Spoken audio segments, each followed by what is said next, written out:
Hello le loulou.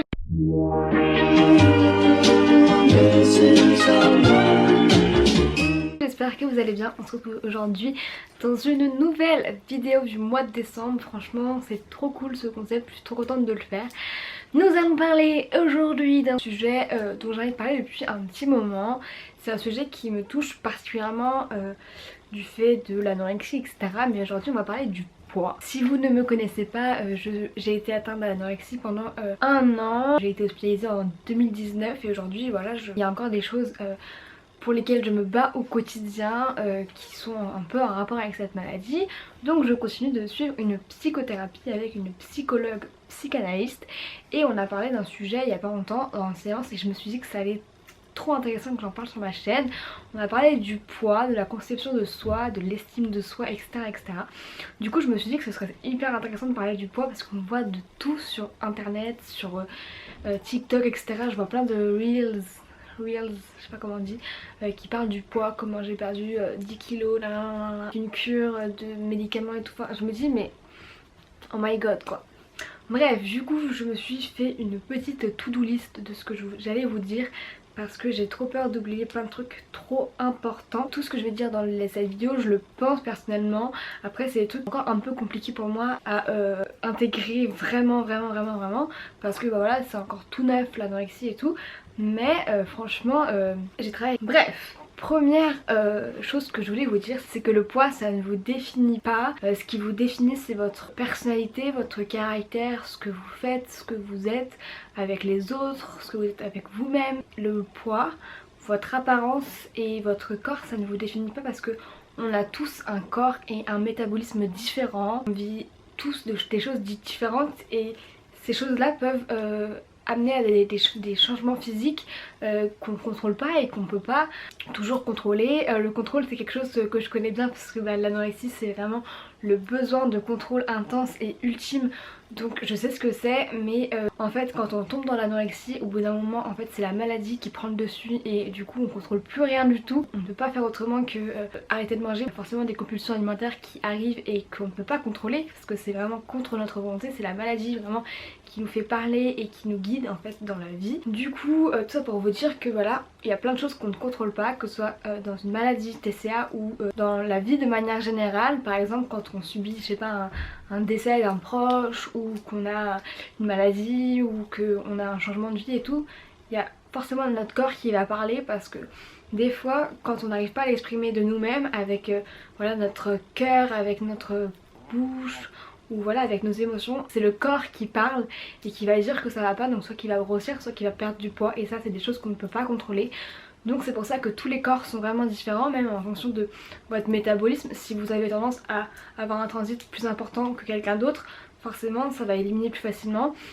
Voilà, ça dépend de plein de choses. Ensuite, on a parlé d'un truc avec ma psy que je trouvais hyper intéressant franchement. Mais elle m'a dit voilà, à ton avis pour toi c'est quoi le meilleur poids à avoir pour ta taille? Donc moi il faut savoir que je fais 1m62. Et du coup je lui ai répondu vraiment par réflexe comme ça. Je lui ai dit ce qui est mieux c'est de faire 10 kg de moins que sa taille. Donc ça veut dire pour moi 52 kg. Et elle m'a dit mais pourquoi, enfin c'est pourquoi il faudrait faire 10 kg de moins que sa taille, enfin c'est pourquoi. Et je savais pas du tout quoi répondre et tout, donc j'étais un peu bah je sais pas, c'est quelque chose qu'on m'a dit et tout. Elle m'a fait mais qui te l'a dit, nan.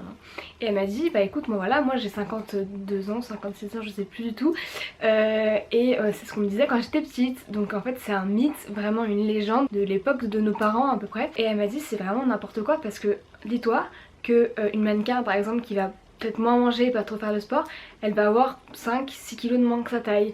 Mais quelqu'un qui est sportif, donc qui sera hyper fin aussi, il va avoir 5-10 kilos de plus que sa taille parce que forcément les muscles ça pèse plus. Les os, des fois il y en a qui ont des os qui pèsent plus lourd que d'autres, donc forcément le poids ça veut rien dire parce que chacun a un corps différent. Ou par exemple moi j'ai avoir des os qui sont assez lourds donc qui vont faire que bah, mon poids sera toujours plus élevé que quelqu'un d'autre qui fait la même taille que moi. Donc en fait ça veut vraiment rien dire et le poids c'est vraiment qu'un chiffre et que c'est hyper insignifiant. Ça a aucun intérêt de se comparer par rapport à un poids. Moi je sais que pendant un an j'ai été absolument obsédée par la balance et fallait que je vois mon poids descendre en fait à la balance. Et en fait je me suis rendu compte d'un truc, c'est qu'à partir du moment où j'étais en dessous de la barre des 40 kg jusqu'à ce que j'arrive à 33 kg, disclaimer, quand j'étais anorexique j'ai fait beaucoup de dysmorphophobie et c'est un truc dont je souffre encore aujourd'hui, donc c'est des séquelles qui restent en fait de ma maladie. Et la dysmorphophobie, tout le monde en souffre, c'est ce que ma psy m'a dit, c'est que en fait moi c'était extrême, vraiment extrême, parce que je faisais 33 kg, j'étais vraiment mais la peau sur les os et je me voyais énorme, donc c'était vraiment dans l'extrême, mais tout le monde en fait n'arrive pas à se voir, et surtout les femmes, voilà, on se voit toujours d'une manière différente de ce qu'on est vraiment, donc ça c'est hyper important de se dire que vraiment en fait le poids ça ne signifie rien, parce que ce qui signifie quelque chose, c'est comment toi tu te vois et comment toi tu te ressens quand tu te vois dans un miroir. Vraiment c'est de se dire qu'en fait le poids il changera rien, parce que même quand je faisais 33 kg je me voyais toujours aussi énorme que quand j'en faisais, je suis à 50, 52, 56, 57 ou 40, enfin ça changeait vraiment rien. Je voulais vous dire aussi un truc, c'est que du coup je me suis souvent basée sur un poids de taille mannequin, donc des gens qui ont assez peu de musculature finalement à cause d'un régime hyper dense et hyper malsain, et du coup on se base sur un poids qui est extrêmement bas. Donc moi je m'étais toujours basée sur un poids, je m'étais toujours dit, quand j'étais vraiment malade, hein, je tiens à dire, voilà, je me suis toujours dit il faut que je fasse moins de 40 kg, c'était vraiment mon but ultime. Et en fait après bah toute la maladie a vraiment pris le dessus de fou, et je pouvais plus du tout, voilà, c'était vraiment contre ma volonté, même si j'avais envie en fait de guérir et de remanger et tout ça, c'était plus possible. Vraiment la maladie et la voix c'est que j'étais rentrée dans un cercle vicieux intense.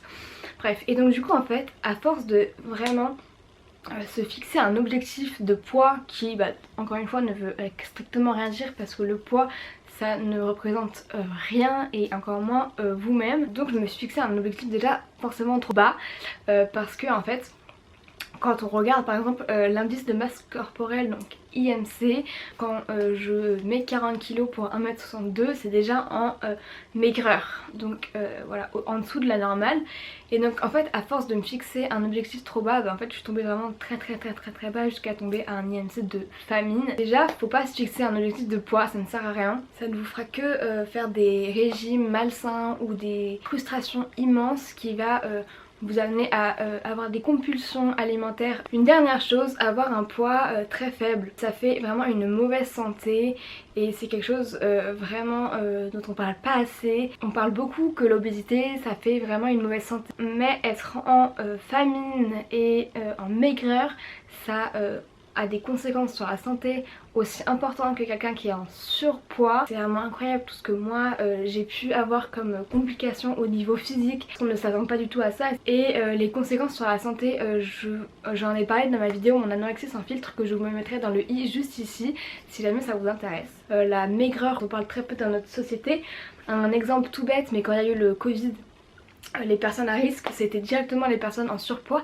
On n'a jamais parlé des personnes qui étaient en sous-poids, alors que moi j'étais en sous-poids, et que du coup ma mère s'inquiétait beaucoup, donc elle a demandé à des médecins. Il y en a qui m'ont dit non, elle risque rien, et d'autres qui ont dit bah si franchement vous vous rendez pas compte, enfin elle est en sous-poids, son système immunitaire il est complètement mort quoi, enfin pas mort mais vous avez compris, qu'il faut vraiment qu'elle fasse attention. Donc il faut avoir un juste équilibre, et surtout vous dire que le poids encore une fois ne vous définit absolument pas, c'est juste un chiffre, c'est une valeur, franchement c'est comme la taille, ça vous définit pas d'être grand, d'être petit. C'est une petite vidéo juste pour vous pour faire un petit peu un coup de gueule, parce que en ce moment je vois beaucoup de vidéos sur TikTok et tout qui disent j'ai perdu 10 kilos, waouh tu veux ma solution machin, viens en privé et tout, et vraiment je trouve que ça m'énerve, parce qu'il y a beaucoup trop de clichés et de trucs sur le poids qui sont faux.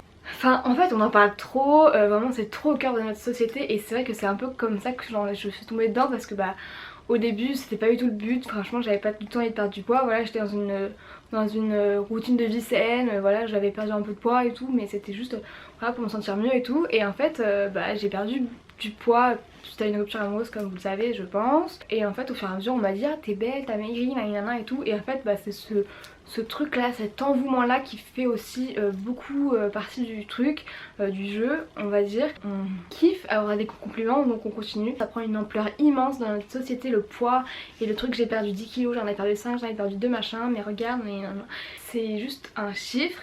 Et encore une fois, chaque corps est beau, il faut juste apprendre à s'accepter comme on est. C'est un long chemin, des fois ça prend beaucoup de temps, mais il faut juste s'accepter comme on est et puis au bout d'un moment vivre quoi, parce que franchement passer une vie entière à essayer de perdre du poids pour s'aimer, je pense que ça marche pas du tout. Donc il faut juste essayer de s'accepter comme on est, de travailler plutôt sur ça plutôt que de travailler sur le fait de il faut que mon corps change pour que je m'accepte. Je pense qu'il faut d'abord s'accepter pour vivre tout simplement. Donc voilà, cette petite vidéo juste pour vous parler de ça. Je pense que c'est assez important pour moi d'en parler aujourd'hui. J'espère que ça vous aura plu. On se retrouve demain pour une nouvelle vidéo. Je vous fais plein de gros bisous, prenez soin de vous, abonnez-vous, mettez un petit pouce et un commentaire. Bye.